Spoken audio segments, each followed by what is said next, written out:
लज्जा दया संयम बंभचेरम कल्याण भागे सविसो विधानम जे मे गुरु सयय मनुशासयन्ति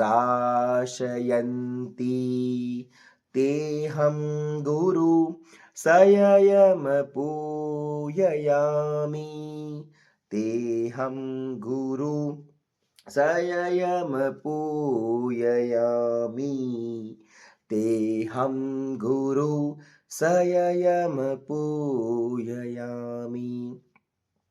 નમસ્કાર મિત્રો, આજનો મારો વિષય છે ધર્મ ઉપર. મારે ધર્મ ઉપર સ્પેસિફિકલી એ બાબત પર વાત કરવી છે કે ધર્મ એકચ્યુઅલમાં છે શું. અલગ અલગ ધર્મો, આપણા દેશમાં ઘણા બધા ધર્મો છે, ઘણા બધા ધર્મો અને ઘણા બધા સંપ્રદાયો બી છે, અને એ સંપ્રદાયોની અંદર બી અલગ અલગ શાખાઓ ઉપશાખાઓ છે.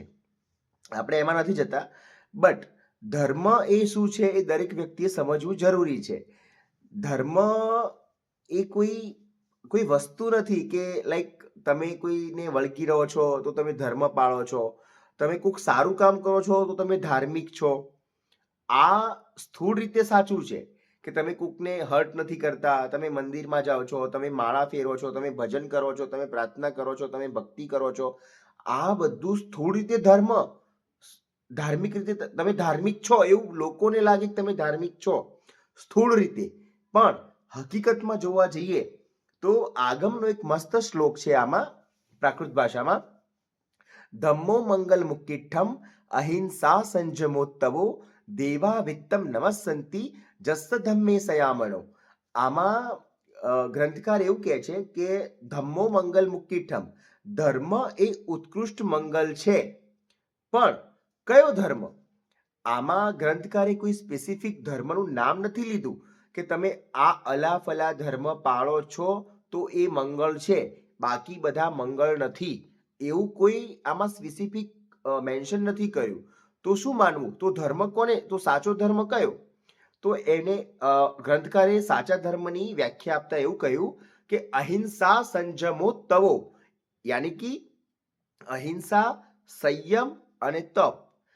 જે વ્યક્તિમાં અહિંસા છે એ ધાર્મિક છે, જે વ્યક્તિમાં સંયમ છે એ ધાર્મિક છે, જે વ્યક્તિમાં તપ છે એ ધાર્મિક છે. ત્રણ વસ્તુને આપણે સમજવા પ્રયત્ન કરીએ કે અહિંસા કોને કહેવાય, સંયમ કોને કહેવાય અને તપ કોને કહેવાય. અહિંસા, અહિંસાના અલગ અલગ શાસ્ત્રોમાં અલગ અલગ ભેદ આપેલા છે. સ્થૂળ અહિંસા હોઈ શકે, સૂક્ષ્મ અહિંસા હોઈ શકે અને સૂક્ષ્મતર અહિંસા હોઈ શકે. સ્થૂળ અહિંસાની વાત કરીએ તો તમે કોઈ ગાય કે કોઈ પ્રાણી છે અને તમે કાંકરો પથ્થર મારો છો તો એ હિંસા છે. તમે એને કાંકરો પથ્થર નથી મારતા, એ સ્થૂળ અહિંસા. તમે કોઈને કોઈ પણ કારણ વગર, કોઈ પણ હેતુ વગર તમે કોઈને હર્ટ નથી કરતા, એ સ્થૂળ અહિંસા છે. હવે સૂક્ષ્મ અહિંસા કોને કહેવાય? તમે કોઈનું મન નથી દુભાવતા, એક માનસિક લેવલે તમે કોઈને શાંતિ પ્રદાન કરો છો કે તમે કોઈને આમ નડતા નથી. ટૂંકમાં સૌથી મોટું સુખ એ કયું? કોઈને નડવું નહીં. તો તમે કોઈને નડતા નથી, તો એ એક સૂક્ષ્મ અહિંસા આવે છે. લાઈક તમે હિંસા નથી કરતા, સૂક્ષ્મ રીતે તમે અહિંસા પાળો છો. હવે સૂક્ષ્મતર તો એ કઈ રીતે કે હવે તમે મનની અંદર પણ સ્થૂળ જે કરો છો એ તો ઠીક, પણ મનમાં પણ, ઇવન સ્વપ્નમાં પણ તમે કોઈનું ખરાબ નથી વિચારતા કે કોઈનું ખરાબ થાય એવું તમે આશે બી નથી રાખતા. એટલું સાફ તમારું હૃદય અને તમારું મન છે, તો એને સૂક્ષ્મતર અહિંસા કહેવાય. પરમાત્મા એ અહિંસાની વાત કરે છે. હવે અહિંસા તો થઈ. હવે સંયમ. હવે અહિંસા સંજમોત્તવ, એમાં સંયમની વાત કરીએ. સંયમનો મતલબ કે કોઈ પણ વસ્તુનો અતિરેક નથી. આમ બી શાસ્ત્રોમાં કહ્યું છે અતિ સર્વત્ર વર્જતે. કોઈ પણ વસ્તુ અતિ થાય તો એનો હંમેશા હ્રાસ થવો જ જોઈએ. અને એક સામાન્ય ન્યાયથી વિચારીએ, વધારે પડતું સુખ હોય ને એવી તમે ઊભી જાઓ, વધારે પડતું સુખ બી તમને ના ગમે. વધારે દુઃખ તો કોઈને ન જ ગમે, પણ વધારે સુખ બી ના ગમે. એની બી એક પરાકાષ્ઠા હોય, એનું બી એક લેવલ હોય કે તમે એનાથી ઊભી જાઓ કે ચલો હવે આ કંઈક નવું હોય તો સારું, એમ કંઈક નવું હોય તો સારું. તો એવી રીતના સંયમ, અહીંયા સંયમ એટલે કે વાડ બાંધવાની વાત કરી છે. ખાવામાં સંયમ, બોલવામાં સંયમ, ચાલવામાં સંયમ. જ્ઞાનીઓએ કહ્યું છે કે ભાઈ વ્યક્તિને કેવી રીતના ચાલવું જોઈએ, વ્યક્તિ કેવી રીતના બોલવું જોઈએ, વ્યક્તિએ સામાવાળા જોડે કેવી રીતના વ્યવહાર કરવો જોઈએ. તો બધું જ સંયમમાં કરવું જોઈએ, બધું માપમાં કરવું જોઈએ. અને લાઈક તમે રોજિંદા જીવનની વાત કરો, તમે કોઈક શાક બનાવતા હોય તો એમાં તમે મીઠું વધારે નાખી દો તો શાક ખારું થઈ જવાનું, મીઠું ઓછું નાખો તો એમાં ટેસ્ટ નહીં આવે. તો કરવું શું? તો એકદમ સમતોલ, એકદમ માપનું મીઠું તમે નાખશો તો એ સબ્જીનો કે વાનગીનો ટેસ્ટ આવશે. એવી જ રીતના સંયમની વાત છે. જીવનમાં હંમેશા બેલેન્સ, સંયમ, કે તમે કંઈ બી કરો છો તેમાં સંયમ. બહુ વધારે પડતું આમ દોડી જવું કે આમ ખેંચાઈ જવું, એમાં આગળ જતા દુઃખ જ છે. અને છેલ્લી વાત છે તપ. હવે તપની વાત કરીએ તો કે ભાઈ ઉપવાસ કરી દો, એકાસના કરી દો, આયંબિલ કરી દો. શું આ તપ છે? હા, એ બાહ્ય રીતે તપ છે. ભગવાને તપના અલગ અલગ ભેદ બતાવ્યા છે. એમાં એક બાહ્ય ભેદ, એક અભ્યંતર બાહ્ય.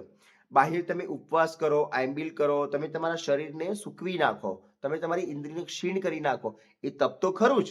પણ એ તપ થકી તમારા મનની પરિણતિ બદલાય કે કેમ, તમારા ભાવ બદલાય કે કેમ. તમે તપ કરો છો પછી તમે ગુસ્સો કરો છો, તમે લોભ કરો છો, તમે માયા કરો છો, તમે વંચના કરો છો, તમે છળકપટ કરો છો. આ બધું તો તમે કરો છો, સાથે તમે તપ બી કરો છો. તો એ તપ તમારો ક્યાં કેટલો તમને સહાયભૂત થશે એ વિચારવાની વાત છે. બીજી વસ્તુ, તમે તપ નથી કરતા પણ તમે અહિંસા અને સંયમનું પાલન કરો છો, સાથે સાથે તમે તપમાં કે ભાઈ હું વધારે બોલતો નથી તો એક મૌન, એક તપ થઈ ગયું. તમે ખાવાની અંદર 4 રોટલી ખાતા હો, તમે 3 રોટલી ખાઓ છો, એક રોટલી જગ્યા રાખો છો. એને જૈન ધર્મમાં ઓણોદરી તપ કહ્યું છે. ઓણોદરી તપ એ ખાતા ખાતા તપ કરવાની વસ્તુ છે. લાઈક તમે ખાઓ છો અને તપ થાય છે. આ બહુ પેરાડોક્સ વસ્તુ છે કે ભાઈ ખાવાથી થોડી તપ થોડી થતું હોય, ભૂખ્યા રહેવાથી તપ થાય. પણ હા, તમે એક રોટલીની જગ્યા રાખો છો, એને ઉણોદરી તપ કહ્યું છે ભગવાન મહાવીરે. પછી આ બધા જે અહિંસા, સંયમ અને તપ, આ ત્રણની ફલશ્રુતિ શું છે કે તમે આ મોહ માયાના બંધનમાંથી મુક્ત થાઓ. એટલું ડિટેચમેન્ટ તમારામાં આવે કે ભાઈ તમે આમ શરીરનો બી યોગ ના રહે અને તમે એ લેવલે પહોંચો. એના માટેની આ આખી સિસ્ટમ છે. તો ધર્મનો જે ખ્યાલ હું સમજ્યો છું એ મેં તમને મારા શબ્દોમાં વ્યક્ત કર્યો. આમાં કંઈ બી જો અરિહંત પરમાત્મા અથવા તો જીન આજ્ઞા વિરુદ્ધ કંઈ પણ બોલાયું હોય મારાથી, તો મન વચન કાયાથી મિચ્છામિ દુક્કડમ. જય જિનેન્દ્ર, જય આદિનાથ, જય શ્રી કૃષ્ણ, જય શ્રી રામ.